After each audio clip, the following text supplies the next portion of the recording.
Allez, avec Alain Roumégous, président, on va faire un petit bilan après ces deux premiers blocs. On était parti sur un premier bloc carton plein, second bloc aussi carton plein. Donc j'imagine que d'un point de vue sportif, le président que vous êtes est rassuré par la prestation de ces joueurs. Oui, bien sûr, rassuré. L'objectif est atteint. Il nous manque un point si on veut rivaliser avec la meilleure équipe de toutes les poules. Mais bon, vous m'auriez dit en début de saison, les deux premiers blocs, qu'on ait gagné tous les matchs, ben, j'aurais été preneur. Donc voilà, mais bon, on l'a eu facile parce que on a fait quand même 4 matchs à la maison. On n'a fait que 2 matchs à l'extérieur, donc le prochain bloc, ce sera peut-être un peu plus compliqué parce qu'on doit aller à Saint-Sulpice-sur-Lèze, on doit recevoir Blagnac, donc ça va monter un peu en pression. Donc, mais pour le moment, l'objectif est atteint et il faut se préparer pour le troisième bloc.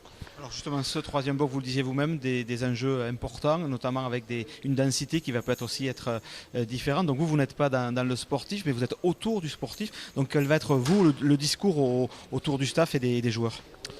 Je l'ai déjà tenu le discours, hein, on les a rencontrés cette semaine.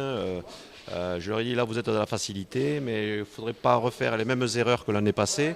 Se relâcher parce que sur ces matchs faciles, quand on va jouer à l'extérieur, c'est complètement différent. On s'en rend compte, on l'a eu à Pamiers par exemple, on l'a eu à Oloron aussi, ce n'est pas facile. Donc, il ne faudra surtout pas se relâcher sur les matchs à l'extérieur et en plein hiver. Vous connaissez l'histoire de l'année passée où on a eu quelques matchs un peu difficiles. Donc voilà, je compte sur l'équipe pour rester sérieux du début jusqu'à la fin. Je peux dire aujourd'hui quand même je suis satisfait parce que les joueurs sont impliqués, il y a de la concurrence, même les remplaçants, eh bien, ils jouent aussi bien que les titulaires. Donc voilà, il faut continuer comme ça. L'injustice fin de saison dernière avait donné lieu à un dynamisme autour de cette équipe, de tous les suiveurs du club. On en est où de ce dynamisme et cet engouement qu'il y avait autour du SCA pour que justement le club puisse repartir une saison de plus? Mais on l'a retrouvé avec les supporters déjà. On a eu beaucoup plus d'abonnés au niveau privé des supporters et les partenaires. Il faut savoir par exemple qu'on a fait le club affaires semaine dernière où on a déjà présenté 13 nouveaux partenaires. Donc ça donne quand même de l'engouement. Et je peux vous dire que cela continue. Donc il faut que cela continue.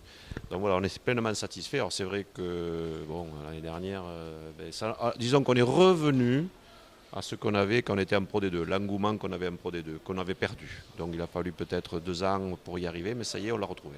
Donc on fixe déjà rendez-vous dans 3 semaines, le 9 novembre, pour la réception de la belle équipe de Blagnac ici au Stadium. Oui, parce que Blagnac aussi gagne tous ses matchs, et donc c'est l'équipe à battre aussi. Hein. Donc si on veut rester premier de poule, ce sera un passage obligé. Et donc je vous donne rendez-vous pour le match retour de Blagnac. Merci beaucoup.